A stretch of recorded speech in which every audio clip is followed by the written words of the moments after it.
Una de las cosas más importantes para poder recibir este trabajo es saber escuchar. Hay que aprender a escuchar. Para aprender a escuchar hay que despertar la conciencia. Para saber escuchar hay que saber estar presente. El que escucha siempre se escapa por el país y la ciudad psicológica. Puede ocurrir que nosotros estemos aquí en esta reunión y sucede que nuestra mente se aleja de aquí, de este lugar. Por lo tanto, no estamos escuchando. La personalidad humana no sabe escuchar, como tampoco el cuerpo físico, porque es su vehículo.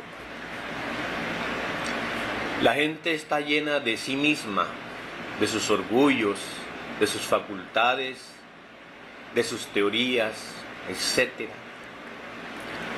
Por lo tanto, no hay un rinconcito o lugar vacío para el conocimiento, para la palabra. Nosotros debemos tener la escudilla hacia arriba, como el Buda, para recibir la palabra crística.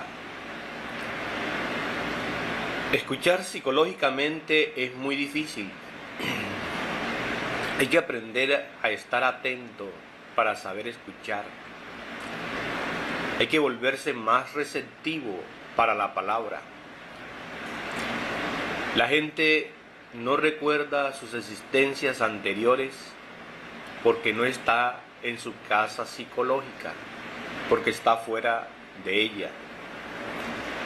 Por lo tanto, hay que recordarse a sí mismo. Hay que relajar el cuerpo cuantas veces podamos durante el día. Aquí, por ejemplo, uno puede escuchar relajando el cuerpo físico.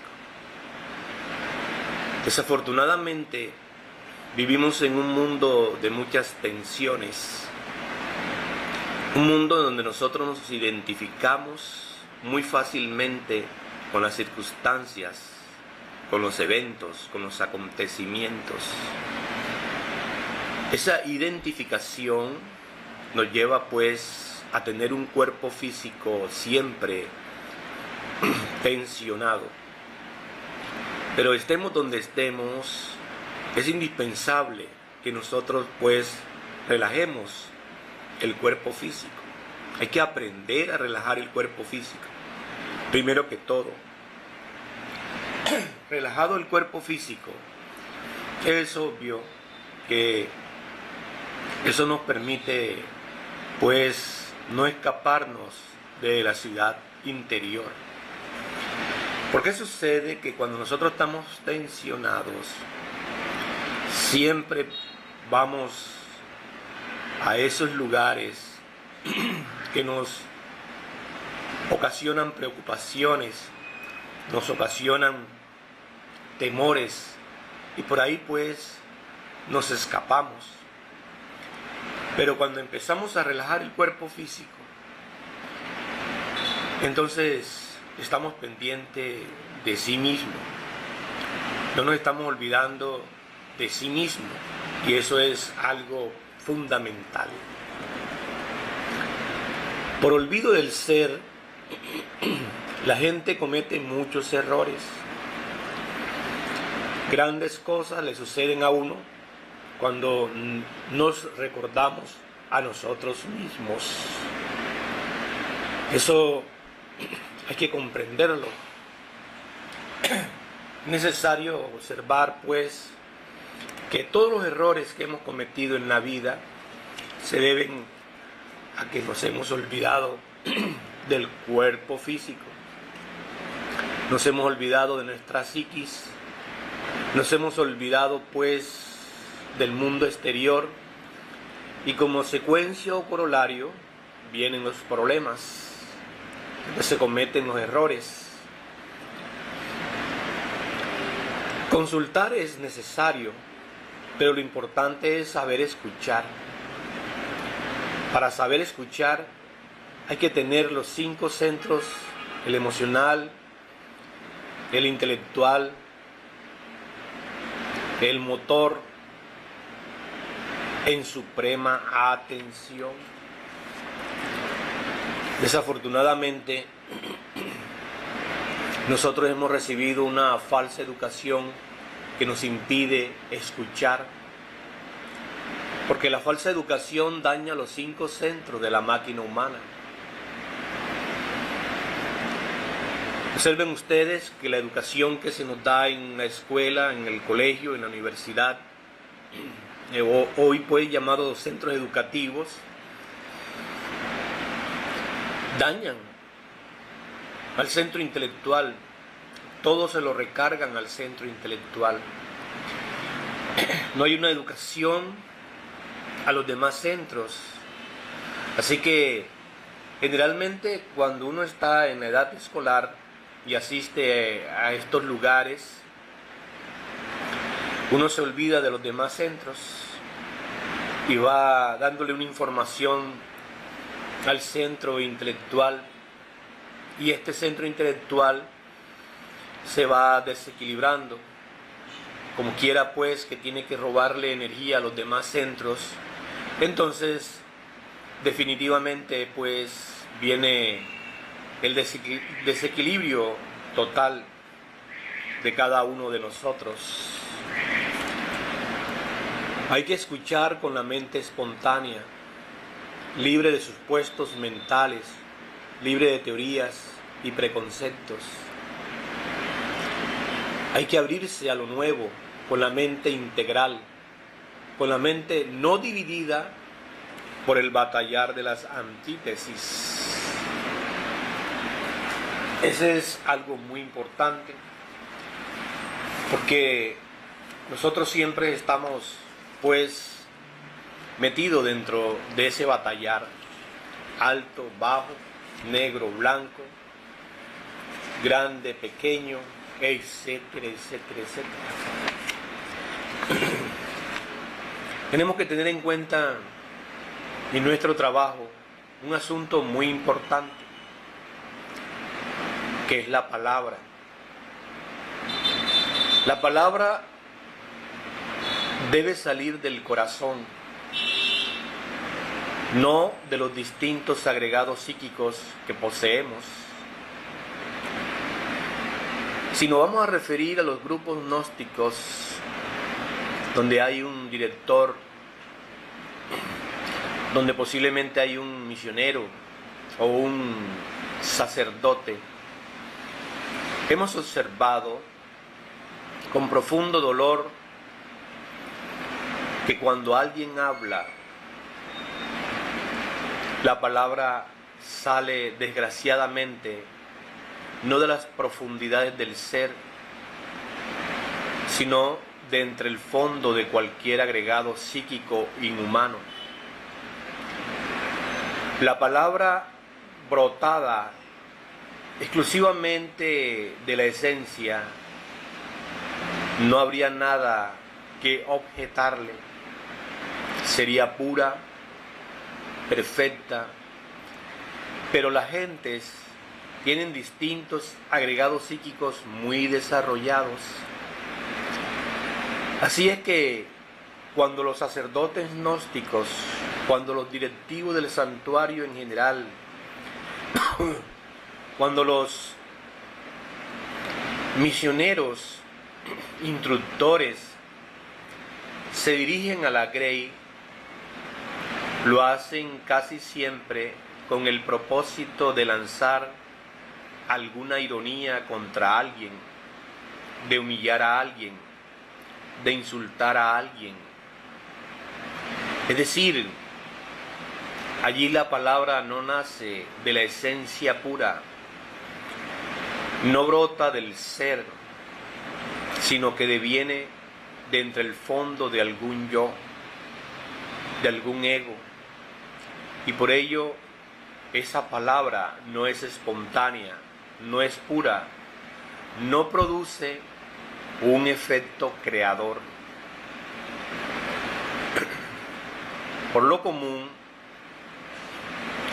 la palabra de los sacerdotes gnósticos, de las Isis, de los instructores, de los misioneros, tiene su origen entre las entrañas de tal o cual agregado psíquico, ya sea este de envidia, ya sea de ira, ya sea de amor propio, ya sea de orgullo, de egoísmo, de autosuficiencia, de autoimportancia, de engreimiento, de ambición.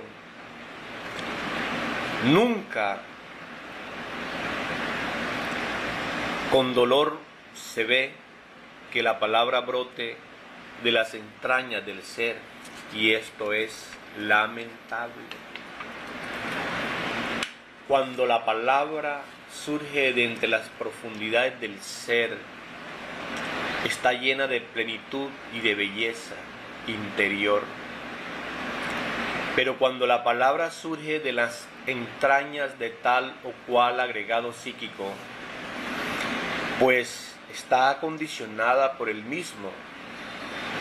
Por lo tanto, no tiene elasticidad, no tiene ductibilidad, no goza de plenitud, no es íntegra, y produce en el ambiente discordias y problemas de toda especie. Los devotos concurren a los noviciales, concurren a las reuniones para recibir un bálsamo, un consuelo para su adolorido corazón. Pero ¿qué alivio podrían tener? ¿Cómo haríamos para que progresara la Asociación de Centros de Estudios Gnósticos si proseguimos con esa conducta, esa tendencia que tienen unos y otros hermanos y hermanas a reaccionar? Es horripilante, absurda. No son dueños de sus propios procesos psicológicos. Si se les puya, reaccionan. Siempre reaccionan ante todo. Yo he visto en grupos cómo los hermanos y las hermanas se lanzan en una reunión en presencia de todos.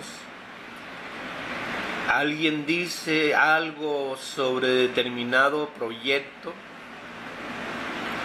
y viene la reacción del hermano o de la hermana, a veces muy sutil, con unas palabras de tal manera que no parecen hirientes, pero en el fondo tales palabras devienen de un yo psicológico de mala voluntad, de odio, de ira. Eso lo vemos en la asamblea, eso lo vemos en las reuniones que hacemos. Y eso pues es óbice, de hecho pues es algo que no va a permitir jamás que nuestra asociación progrese. Uno yendo por ahí se encuentra con algunas personas y le han hablado a uno, no he regresado más. Fíjese que uno va ahí a hablar con usted para encontrar una ayuda, para encontrar una guía, y ciertas personas que están allí empiezan a herirle a uno con ciertas palabras, con ciertas frases, y obviamente pues uno que va a buscar un consuelo termina más herido, termina pues más confundido. De hecho, estos hermanos y hermanas no se han dado cuenta del daño que hacen. Sin embargo, se les ve muy tranquilas, se les ve pues como muy equilibradas y no se observan. Si se observaran, se darían cuenta que están haciendo un daño gravísimo a los demás. Necesitamos, de hecho, comprender eso de lo que es la palabra. Uno tiene que hacerse consciente de su propio verbo. Uno tiene que hacerse consciente de las palabras que lanza. No se trata de herir a los demás, se trata de guiar a los demás. Que alguien dijo algo, que lo diga, ¿cierto? Que alguien manifestó algo, que lo manifieste. Pero si ese alguien dice algo o manifiesta algo, ¿por qué nosotros vamos a reaccionar de tal manera que buscamos herirle? Esto denota que muchos hermanos y hermanas de los diferentes grupos de la Asociación de Centros de Estudios Gnósticos no están trabajando sobre sí mismos. No son dueños todavía de sus propios procesos psicológicos. No son dueños de sí mismos. Sócrates, el filósofo griego, aquel que bebió la cicuta, exigía como base de su dialéctica la precisión del término. Nosotros estamos estudiando la revolución de la dialéctica. Y en la revolución de la dialéctica exigimos como base la precisión del verbo. Sin duda alguna, la palabra es un distintivo humano. Es el instrumento de la expresión individual y de la comunicación entre los hombres. Es el vehículo del lenguaje exterior y la descarga o exteriorización del complicado lenguaje interior que tanto puede ser utilizada por el ser o por el ego.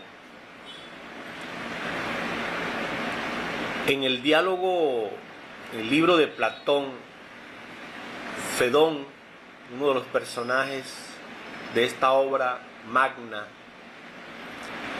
expresaba a uno de sus discípulos un concepto famoso por su profundidad y delicadeza moral. Como principio humano de la propiedad idiomática, dice así: ten por sabido, mi querido Critón, que el hablar de una manera impropia es no solo cometer una falta en lo que se dice, sino una especie de daño que se causa a las almas. Fíjense ustedes, hermanos, aquí presentes, este diálogo, que nosotros no solamente cometeríamos una falta en lo que decimos, por ejemplo, el caso de unas palabras duras, de unas palabras hirientes. Es obvio que allí se comete una falta. Estamos hablando de una manera incorrecta. Nos estamos expresando de una manera desequilibrada. Pero dice Fedón a Critón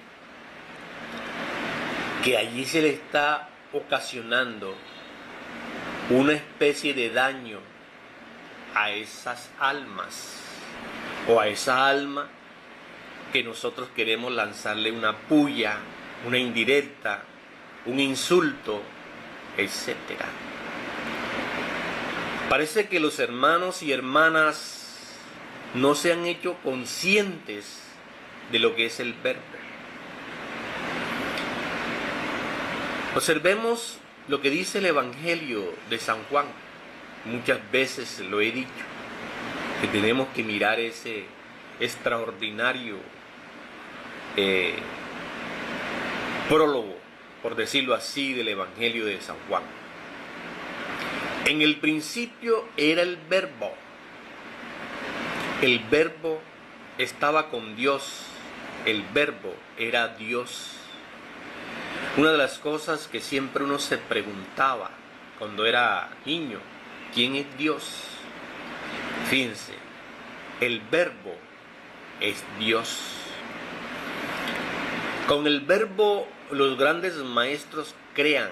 La palabra es creadora. Cuando nuestra Madre Divina Kundalini llega a la altura del chakra laríngeo, es cuando el ritual dice, y el Kundalini se hizo verbo. El Evangelio crístico nos dice que Jesús se hizo verbo, el Salvador del mundo, de nuestro mundo interior, el Yeshua particular de nosotros, se hace verbo. Así que cuando nosotros hablamos necedades, tonterías, banalidades, proyectos de la vida mecánica, cuando hablamos palabras vulgares, soeces y así por el estilo, obviamente eso es fornicación. Necesitamos pues hacernos conscientes de las palabras, del verbo, para no seguir causando daños a las almas. Si queremos resolver los problemas que tenemos, lo primero que tenemos que hacer es abstenernos de opinar.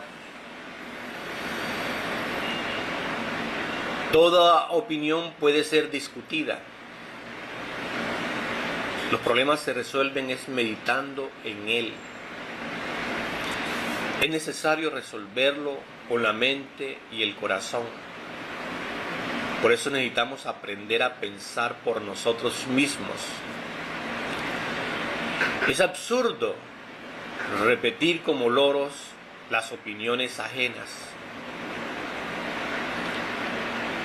Cuando uno tiene un problema,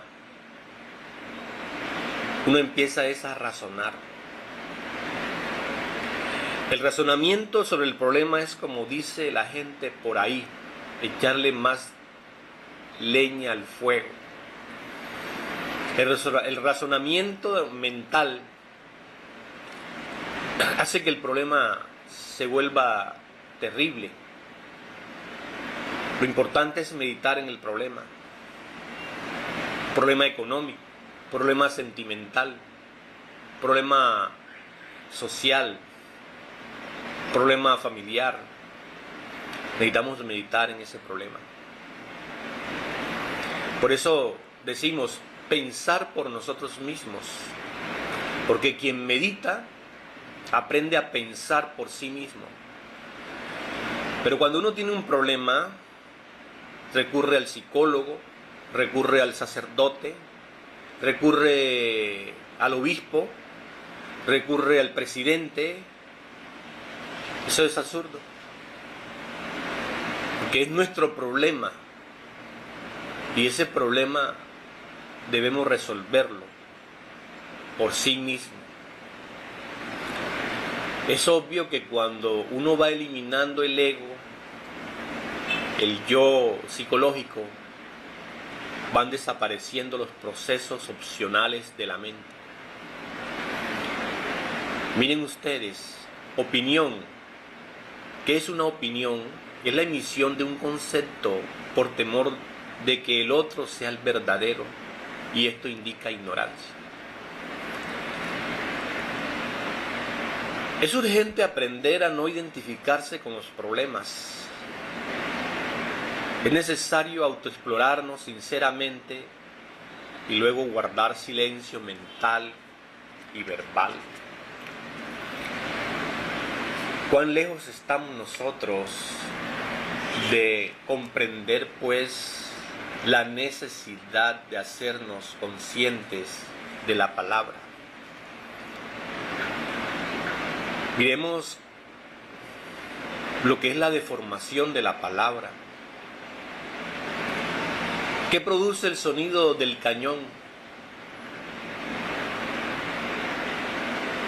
Un estampido que destruye los vidrios de una ventana.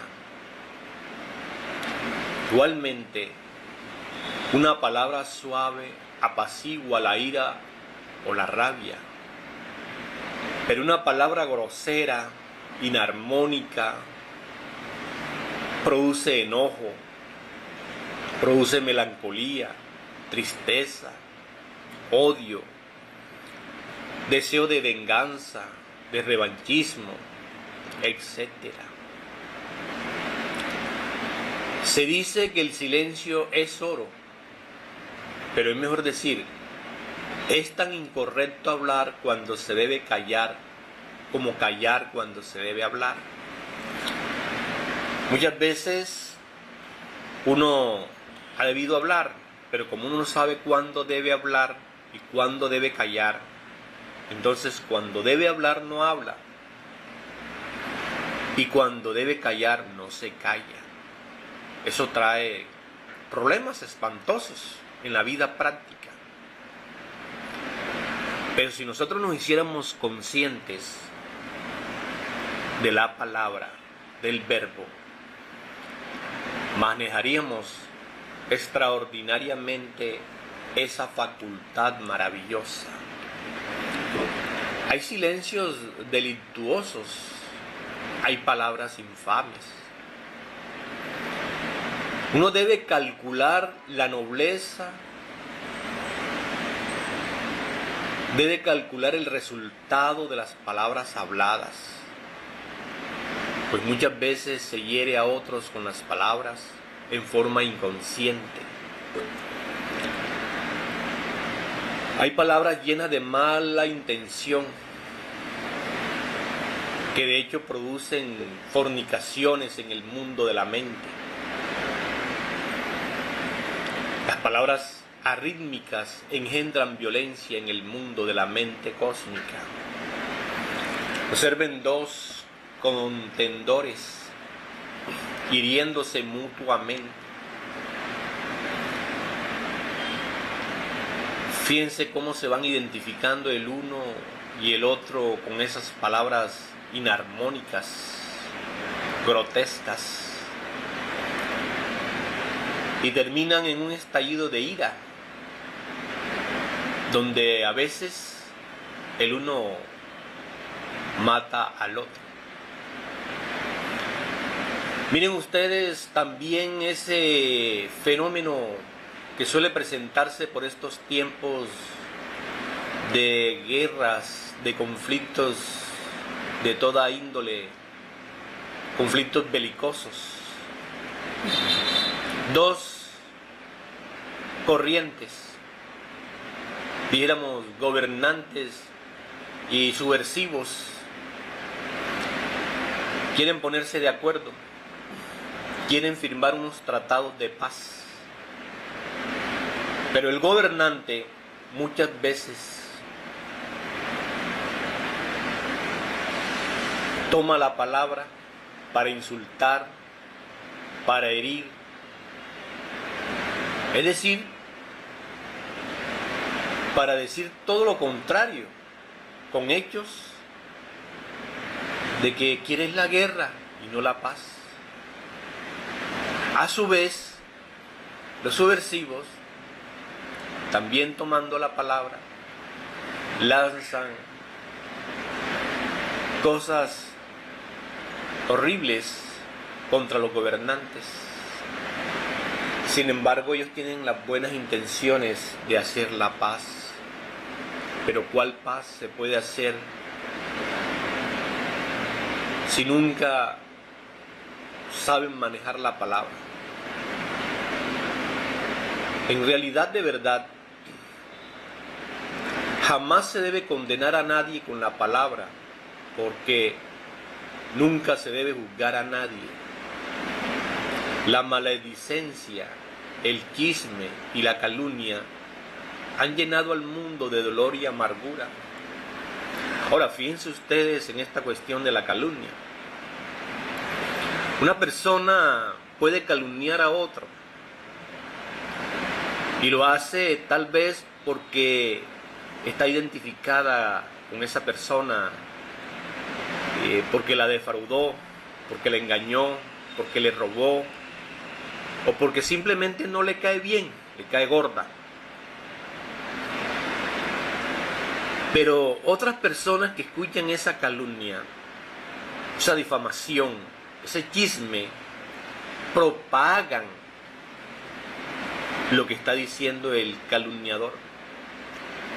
Entonces uno se pregunta, ¿cuál es más perverso? ¿El calumniador o el que propaga las calumnias? Fíjense que eso está ocurriendo diariamente. Uno, ¿por qué tiene que propagar calumnias o chismes o lo que sea? Venga de donde venga. Tenemos que comprender más bien por qué el chismoso, el calumniador, el difamador está lanzando esas calumnias.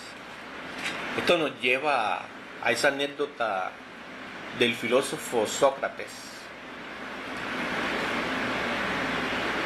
Es una anécdota entre él y un discípulo. El discípulo le dice: ¿te has enterado, Sócrates? Y Sócrates lo interrumpe, le dice: un momento, amigo. ¿Seguro que todo lo que vas a contarme es cierto? El discípulo dice: no, pero me lo contaron otros.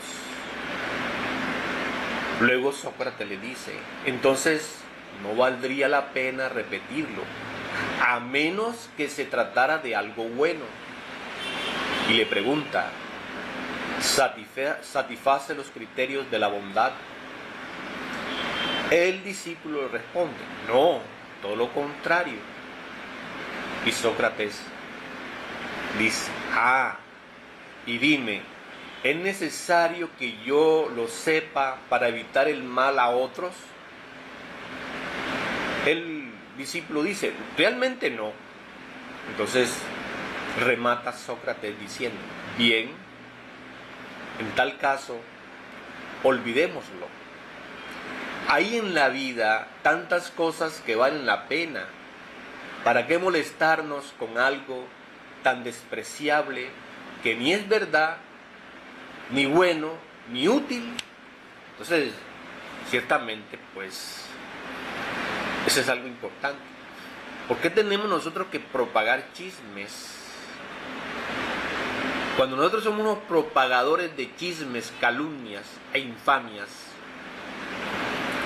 somos más perversos que aquel que las inventó. Posiblemente aquel lo hizo por odio, por ira, por venganza, porque se sintió herido. Pero nosotros lo estamos haciendo ¿por qué? Porque somos perversos. Cierto.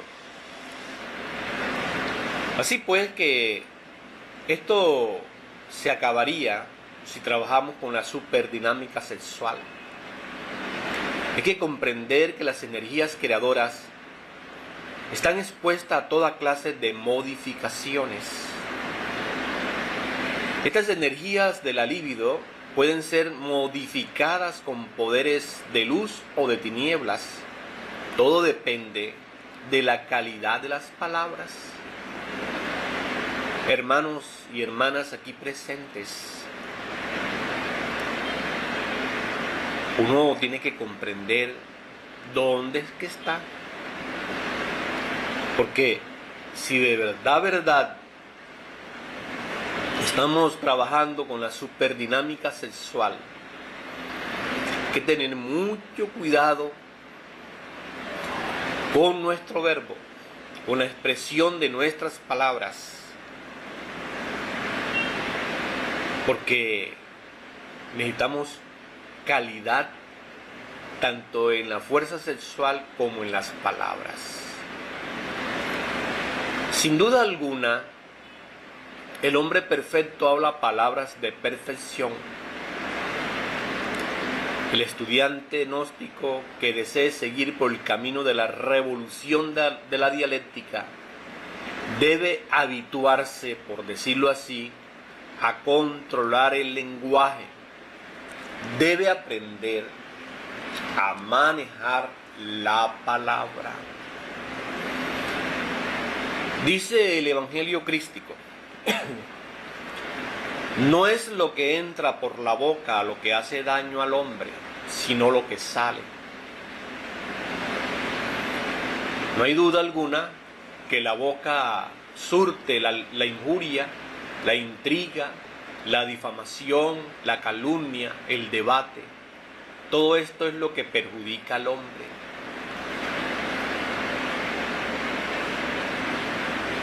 No solamente se hiere a los demás con palabras groseras o con finas y artísticas ironías, sino también con el tono de la voz, con el acento inarmónico y arrítmico.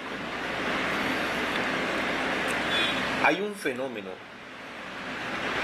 muy importante que necesitamos nosotros desglosar, y es el fenómeno aquel de las objeciones. Todo el mundo tiene derecho a emitir sus opiniones. Cada cual es libre de decir lo que quiera. Entonces, ¿cuál es nuestra posición ante los demás cuando están emitiendo, cuando nos están entregando sus conceptos, sus ideas? Pues nosotros debemos sencillamente escuchar al que está hablando con mucho respeto.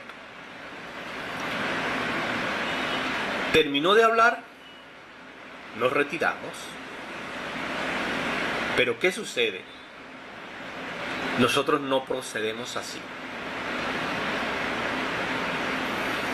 Nosotros por orgullo no nos retiramos cuando alguien está emitiendo una idea, cuando alguien está presentando un proyecto. Y uno dice: yo no me retiro, yo tengo que darle en la torre. ¿Cómo se llama eso? Se llama orgullo intelectualoide. Si nosotros no eliminamos de sí mismo el yo del orgullo, es obvio que tampoco lograremos la liberación final. Mucha gente nos escriben diciéndonos: no fornico, no adultero, no miento, estoy haciendo tales y cuales prácticas, voy así por esta senda, pero yo no veo progreso. ¿Qué me estará ocurriendo? A veces se le responde: observe usted su lenguaje, observe usted las palabras, observe usted esa manera de platicar, de hablar. Ciertamente allí uno desgasta mucha vida, allí uno despilfarra mucha energía creadora. Nosotros por orgullo intelectualoide siempre estamos metidos dentro de esos procesos del debate, de la intriga, todos esos procesos pues en que uno no acepta la opinión de los demás.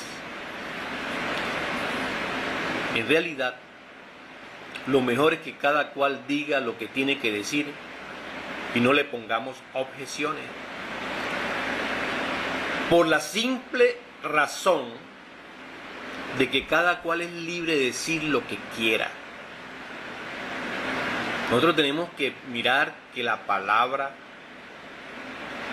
debe tener una responsabilidad. Porque palabras absurdas, nosotros tenemos que responder por esas palabras. Que ser consciente de la palabra. Desafortunadamente, uno siempre vive poniendo objeciones. Se las pone al interlocutor y se las pone a sí mismo también. Claro, esto no significa que no existe el agrado o el desagrado. Es obvio que existe. Supongamos que a cualquiera de nosotros se nos pone a limpiar una pocilga donde viven los cerdos. Este no sería precisamente un trabajo muy agradable. Pero una cosa es que no nos parezca agradable tal trabajo y otra cosa muy distinta es que nosotros pongamos objeciones a ese trabajo. Que empecemos nosotros a protestar. Que digamos, por ejemplo, qué porquería esta. Dios mío. Nunca creí que yo fuera a caer tan bajo. Ay de mí, desgraciado de mí. Y cosas así. Limpiando una pocilga de cerdos. En lo que he venido a parar. Entonces, una cosa es que nosotros veamos ese trabajo desagradable, ¿no? Y si lo vemos desagradable y no objetamos como acostumbramos a hacerlo, podemos tener la probabilidad de conocer la causa, el origen de esta situación. Pero si nosotros nos ponemos a objetar, porque nos queremos a sí mismos, porque nos sentimos autoimportantes, autosuficientes y cosas del mismo modo, no nos vamos a dar cuenta, no vamos a caer en cuenta, pues, las causas que nos llevaron a cuidar unos cerdos. Fíjense que el hijo pródigo que alimentaba a los cerdos, él se dio cuenta que el trabajo era desagradable, pero él no objetó nada. Él comprendió al no objetar que estaba en esa situación porque se había gastado todo el capital cósmico, lo había despilfarrado, como dice el Evangelio, en cosas mundanas, bebidas, mujeres, diversiones. Comprendió eso y ahí está el motivo por el cual él dice: me levantaré, iré a la casa de mi padre. Pero si él se hubiese puesto a lanzar objeciones contra sí mismo y contra los demás, ahí se hubiera quedado toda la vida cuidándose.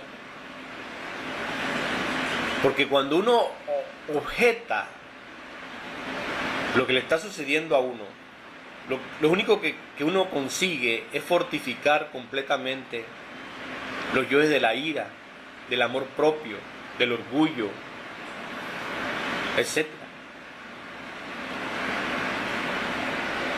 Lo mejor es decir, pues, esto es agradable o es desagradable, pero ¿cuál es la causa?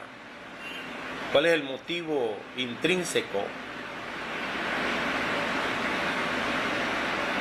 por el cual me encuentro aquí? Lamentablemente, pues,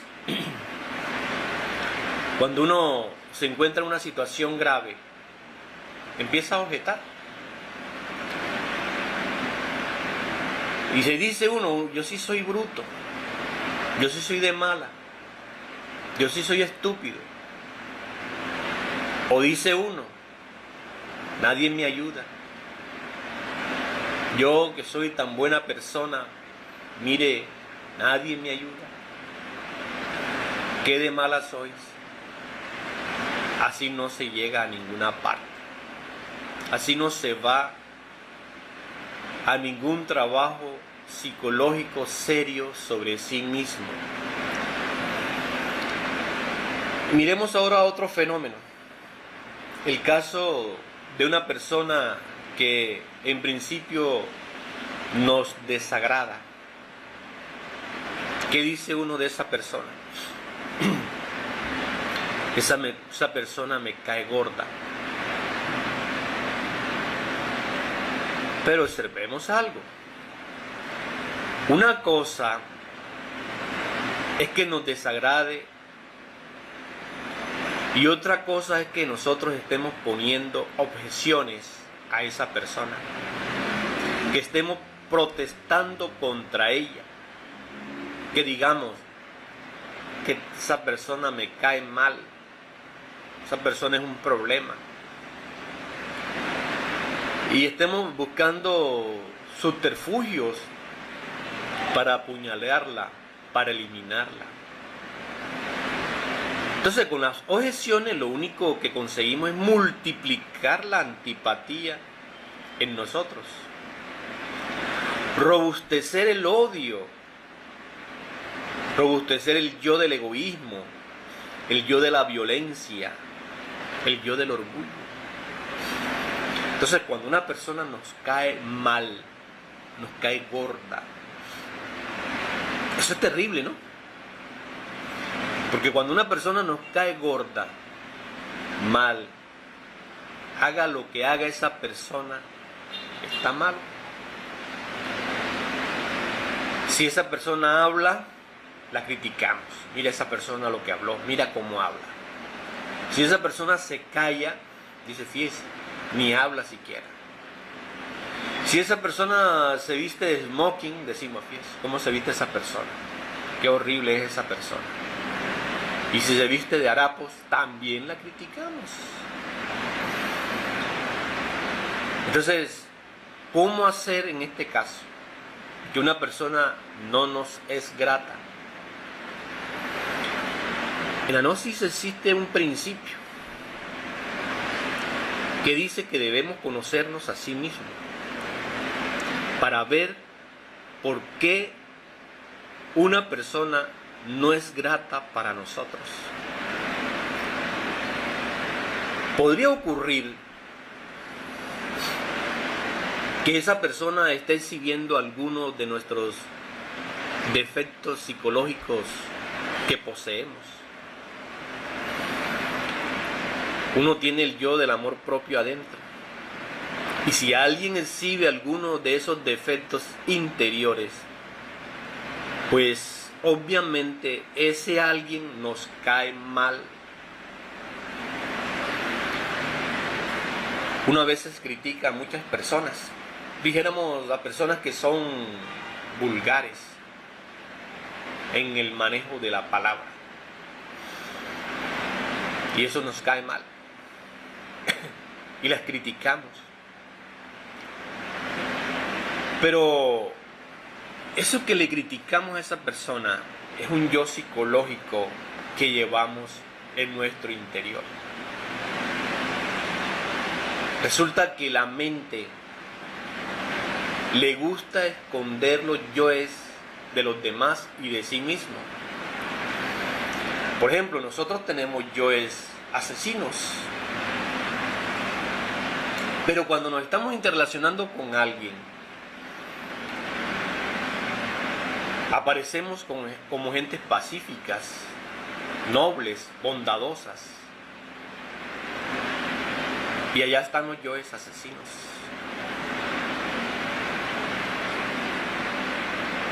Y la mente esconde esos yoes de los demás, de nuestros semejantes. Y también los esconde de nosotros mismos. Pero ahí están los yoes. A veces cuando alguien nos hace algo terrible, queremos darle. Ahí están los yoes.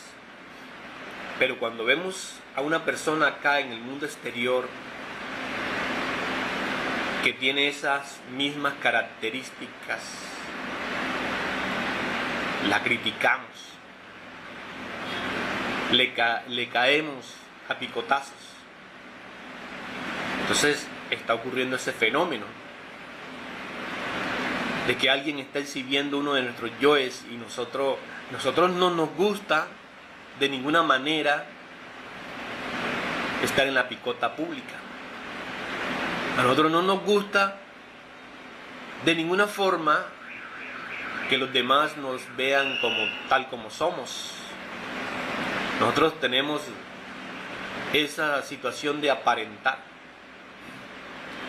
Empezamos aparentando y al principio es muy difícil aparentar, después nos acostumbramos a aparentar.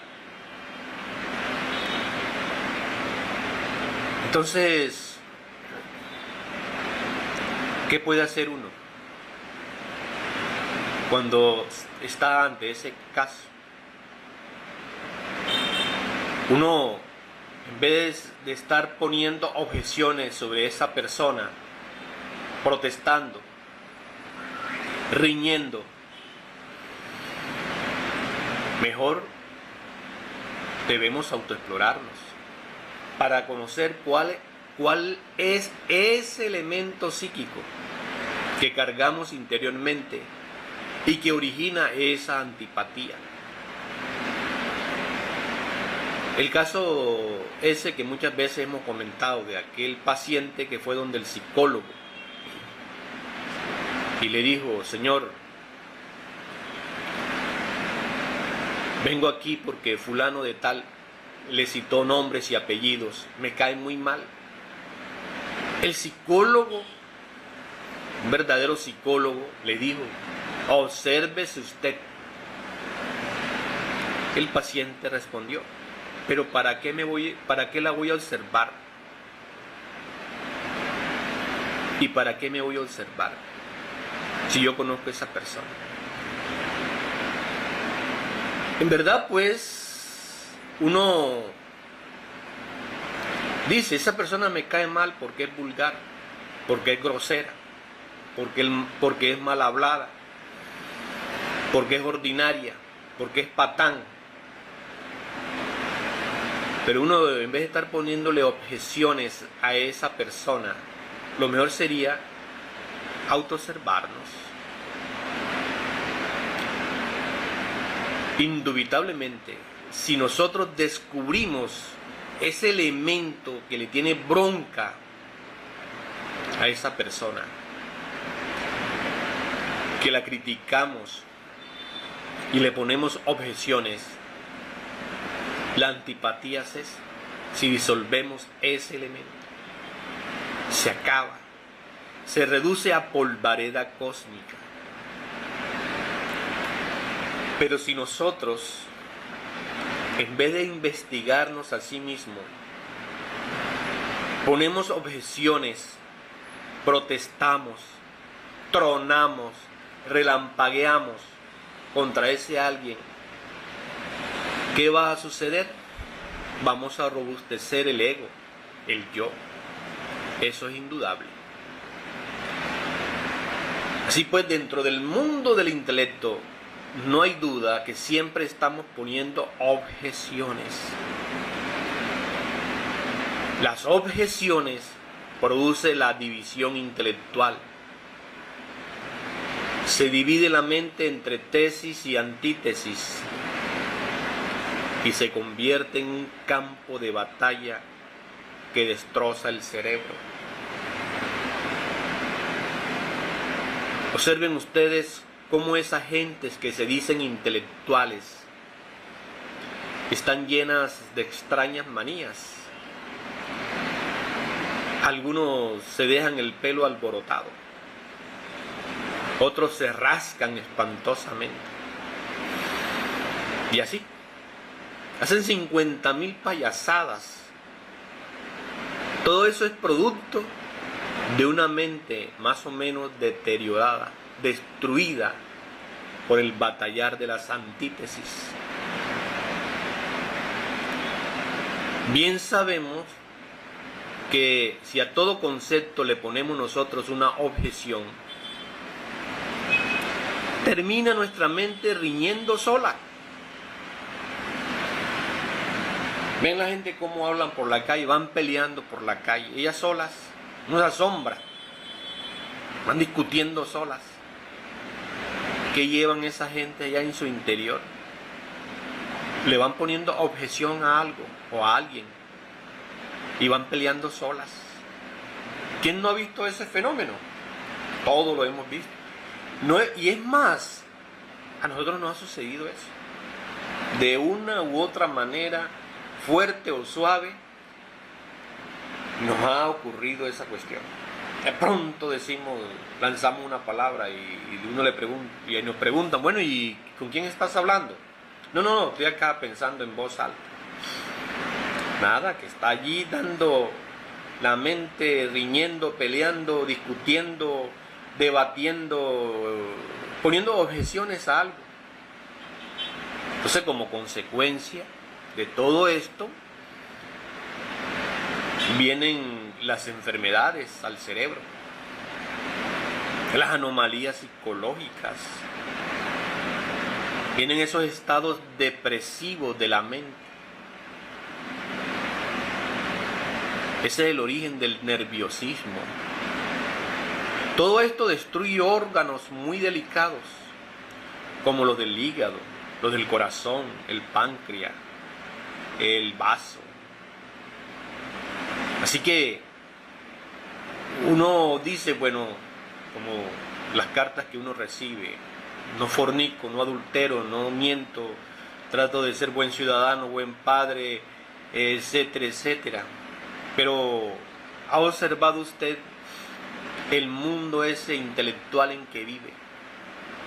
¿Ha observado usted ese proceso de riña permanente en que se encuentra su mente? Por ahí se está escapando la energía sexual. Y usted dirá, pero ¿por qué se escapa la energía sexual por ahí? Sencillamente, todo funciona gracias a la energía sexual. ¿Qué es lo que no funciona sin la energía sexual? Póngase usted a buscar un fenómeno, un caso, una cuestión, una cosa que no funcione debido a la energía sexual. Todo funciona gracias a la energía sexual. Entonces, como aquí hay un desorden, una anarquía, por ahí se va escapando la energía sexual. Ahí se va quemando fuerza vital. Y por ahí nos vamos muriendo, nos vamos acabando, nos vamos destruyendo poco a poco.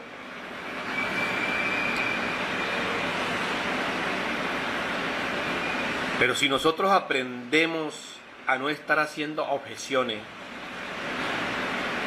sino que cada cual piense como le venga en gana, que cada cual diga lo que quiera, ¿sabe usted lo que va a ocurrir? Se van a terminar esas luchas dentro del intelecto y en su reemplazo vendrá una paz verdadera. Eso es lo que necesitamos, vivir en paz. Pero ¿cómo vamos nosotros a hacer la paz si el gobernante pone objeciones a lo que diga los subversivos, si los subversivos ponen objeciones a lo que diga el gobernante?